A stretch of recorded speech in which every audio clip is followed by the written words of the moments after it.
Hey guys, how are you? For this week's Warbarn feature, it's been a little bit over a year, so I thought I'd talk to you guys a little bit face to face and elaborate rather than making a short. The shorts are really good for me, forces me to get out here, forces me to get something done, even if it's just something little. Also helps me keep track of my inventory. So it's basically just a little hobby. However, guys, if you guys are watching this, you want to subscribe, that really helps. So people are asking about the tank. How's the tank coming along? I got an engine for it. I got some pieces for it. I was supposed to get a bunch of parts from the Ukraine, but with what was going on with in Russia, I'm unable to get that. I had somebody else that might be making me parts. I have a couple of things in the pipeline. As that stuff pops up, I'll keep you posted. Might be several months. Kettenkrad, probably start up on the Kettenkrad the next following weeks. I got brakes to do. I might even delve into the gearbox, but I'm buying parts for that and eager to get started at that sometime soon. So over here to the Opel Blitz, they made about 100,000 of them during the war. I have some dashboards that I'm working on because I could take these pieces, bring them home, heat up the garage, and work on them. So here, I want you to take a look at this one here. This Dunkel Gray was used up to about 1942. I basically just cleaned them, cleaned the bezels off, painted them up, just like I pointed out in some of the earlier videos. Over here we have the yoke for the steering wheel. This is, I believe, a reproduction. I have that for that one. So that's basically what the dash will look like up to 1942. In the back here, this tan one, in 1943, they decided to switch over to a 1943 a tan color. These gauges are both dated 1944.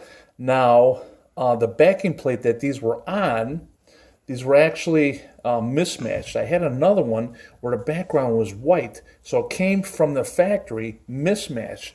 So these are the things I go through in my mind. Well, should I leave it alone? Should I make them matchy-matchy? I decided to go matchy-matchy. Although this one here had some paint on there, I decided not to take off the original paint and just go and restore this one that was completely rotted out. So I could always go back, repaint that, and make it look brand new. However, there's a little bit of a provenance, a little bit of a history, I think, in the original paint. It's tough to find original parts and original paint, and that's why I left it as it is. But cleaning it up, it looks pretty good. It looks pretty good.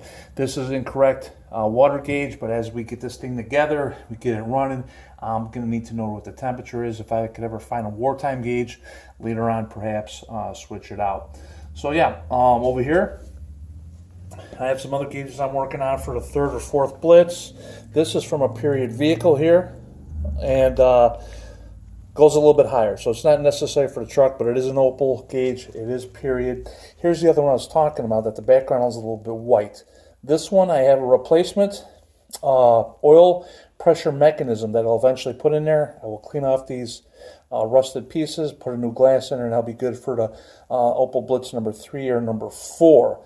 I also have another speedometer gauge like this, but it has the white background. So ultimately, this will be matched up with a face that is basically the same color. So I also have a 1938 Opel Olympia that does not have the correct gauges.